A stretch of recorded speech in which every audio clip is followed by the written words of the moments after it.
এবারের পহেলা বৈশাখে অনেকে হালালভাবে আনন্দ শুভযাত্রা করছে, এমন উদযাপন কি বৈধ? কিছু কিছু হুজুররাও দেখছি নামছে, জোশের ঠেলায় হুশ হারাইছে। জোশের ঠেলায় এইটা আনন্দ না। আপনি কোন হাদিস কোরআন দিয়ে বৈশাখের শুভ যাত্রাকে জায়েজ বানাতে পারবেন না। হালাল বলতে কি বুঝান? আমাদের ঈদ কয়টা বলেন তো? কি কি? হালাল বিনোদন মানে কি? হালাল বিনোদন মানে কি নাচানাচি করা, গান শোনা, গান গাওয়া, ঢোল বাজানো? না। রাসূল করিম সাল্লাল্লাহু আলাইহি ওয়াসাল্লামের যুগে ঈদ ছিল দুইটা। কয়টা? দুইটা। ঈদ কি? ঈদ মানে হলো আনন্দ। তো আনন্দটা কি? আনন্দটা তো মূলত তাদের জন্য যারা রোজা রাখছিল। আনন্দ তো তাদের জন্য যারা কুরবানি করে। কাকে খুশি করার জন্য? অজানা একটা আনন্দ আছে। কিন্তু ডেক সেট বাজাইছে, গান করছে, সিনেমা করছে, নাটক দেখছে, এইটা কি আনন্দ? না। এই বছর যেই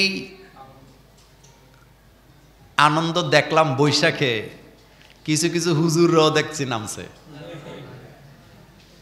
জোশের ঠেলায় হুশ হারাইছে। জোশের ঠেলায় এইটা আনন্দ না।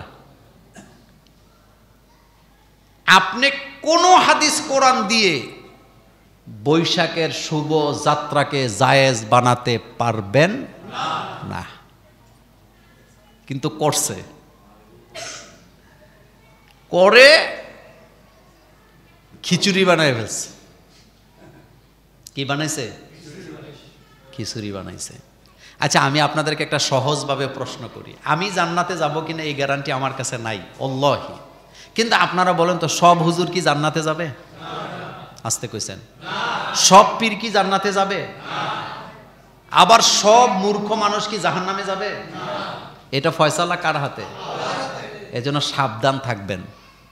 সবসময় একটা কথা বলি, আমি সওয়াব কম করি, কিন্তু আমি যেন গুনাহ না করি। এই যে হুজুররা শুভযাত্রায় যে আপনারা যে গেলেন, কোন মাসালায়, কোন হাদিসে গেলেন? কেন গেলেন? কেন গেলেন? বরং আপনি ইসলামটাকে হালকা করে দিলেন। আপনি ইসলামের সাথে কি করলেন? ঠাট্টা মশকরা করলেন। ছেলে মেয়ে একসাথে, কি যে একটা অবস্থা। এটা যারা করার তারা করুক, কোনো অসুবিধা আছে? কিন্তু আমি করব কেন? আমি কেন করব? কিছু কিছু পোলাপাইন আছে মাদ্রাসায় পড়ে প্যান্ট শার্ট পরে। প্যান্ট শার্ট পরাটা নাজায়েজ না, কিন্তু মাদ্রাসায় পড়ে প্যান্ট শার্ট পরাটা হলো ইসলামের সাথে ঠাট্টা মশকরা করা। তুই যদি প্যান্ট শার্ট পরতেই যা, তুই স্কুলে পড়, তুই কলেজে পড়, তোর মাদ্রাসা দরকার কি?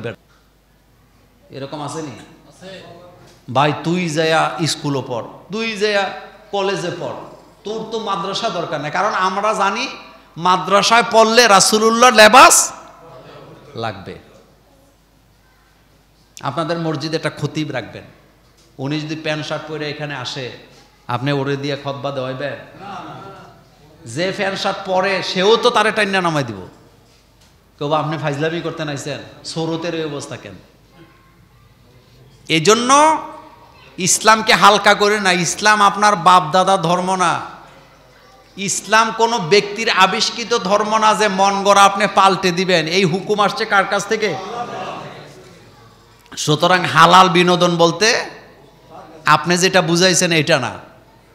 শুভ যাত্রাটাই তো শিরকি কথা। বলেন, শুভ যাত্রা শব্দটাই শিরকি কথা।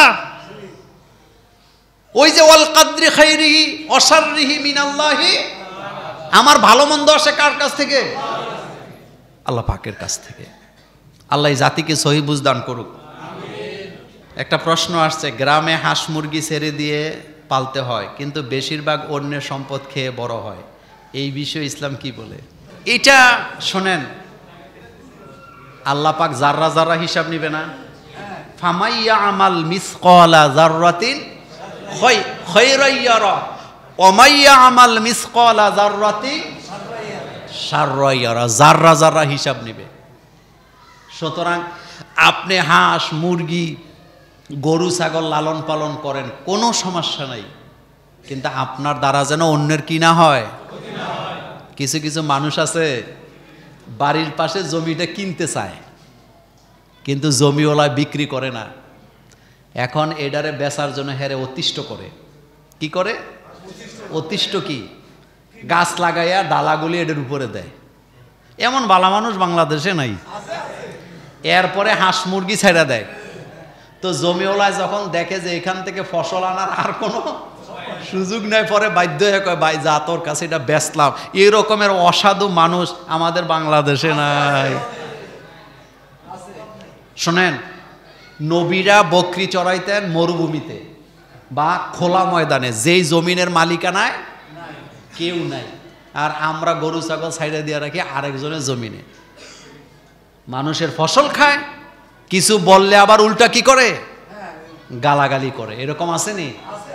আছে। সেজন্যে আপনি এটা পরের হক আপনি নষ্ট করতেছেন। এই জিনিসের মধ্যে ওর হক আছে।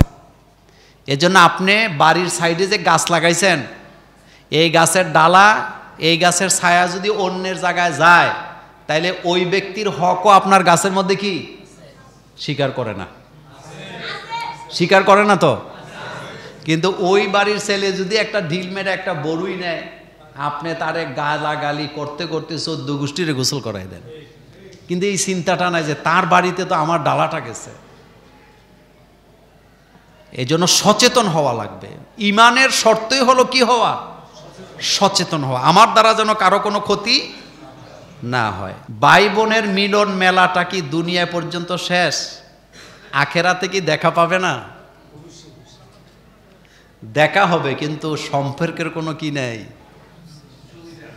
কেউ কারোরে কোনো সাহায্য করবে না। জান্নাতে যখন যাবেন, বড় ভাই ছোট ভাই, বড় বোন ছোট বোন এরকম থাকবো নাকি?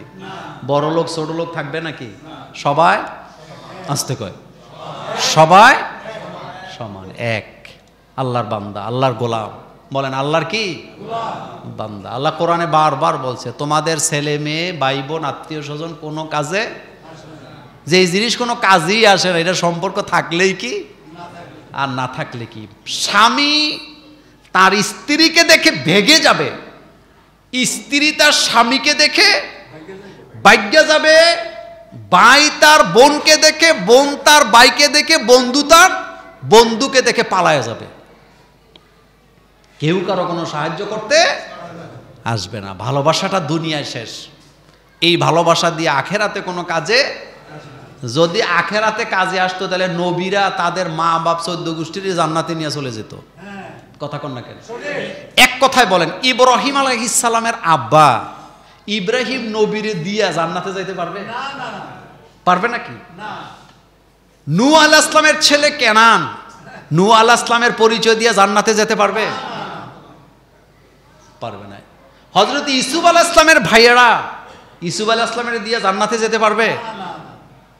এই সম্পর্কের কোনো কি নাই, মর্যাদা নাই, দাম নাই। জান্নাত এমন এক জিনিস, মিম্মা ইয়াশতাহুন, যা চাইবেন, কথা কয় না, যা চাইবেন তাই পাবেন। এক পিসা হুজুর নাকি ওয়াজ করছে রাতের বেলা, মিম্মা ইয়াশতাহুন, যা চাবা জান্নাতে তা পাবা। তো ওনার এক মুরিদ হুক্কা খাইতো, ডাবা, ডাবা চেনেন তো? মুরিদ যায় বলতেছে, হুজুর একটা প্রশ্ন ছিল। কয় কি প্রশ্ন? কয় হুজুর জান্নাতে হুক্কা পাওয়া যায় বলে।